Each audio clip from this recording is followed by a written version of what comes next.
Gateway of India, marine drive, Siddhivinayak मंदिर यासोबतच मुंबईमधील आणखी एक आकर्षणाचं पर्यटन स्थळ म्हणजे राणीची बाग। या बागेला तब्बल 163 वर्ष उद्या पूर्ण होत आहेत। पाहुयात या बागेचा इतिहास आणि प्रवास।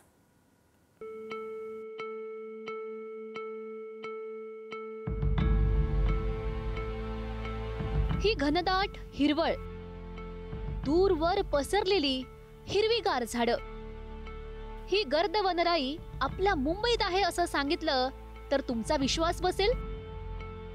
मुंबईला सिमेंटचं जंगल म्हटलं जातं, मात्र याच मुंबईत असा एक भाग आहे जो हिरवाईनं नटलाय। ही ड्रोन दृश्य आहेत भायखळ्यामधल्या राणीच्या बागेतली। मुंबई शहराच्या मध्यभागी भायखळा येथे वसलेली राणीची बाग हे एक प्रमुख आणि जुनं पर्यटन स्थळ आहे। ब्रिटिश काळामध्ये 1861 मध्ये इंग्लंडची राणी क्वीन व्हिक्टोरिया यांच्यासाठी भायखळा येथे उद्यान आणि प्राणी संग्रहालय उभारण्यात आलं। या बागेचं मूळ नाव व्हिक्टोरिया गार्डन्स होतं, परंतु स्वातंत्र्यानंतर छत्रपती शिवाजी महाराजांच्या मातोश्री जिजामाता यांच्या सन्मानार्थ त्याचं नाव बदलण्यात आलं। आता ते अधिकृतपणे वीरमाता जिजाबाई भोसले वनस्पती उद्यान आणि प्राणी संग्रहालय या नावानं ओळखलं जातं।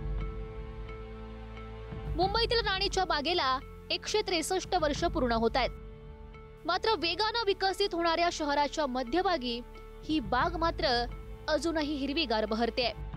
या बागेत 286 प्रजातींची 3113 वृक्ष आणि 853 वनस्पती आहेत। याशिवाय अनेक सस्तन प्राणी, पक्षी आणि कीटक यांचं वास्तव्य या उद्यानात आहे।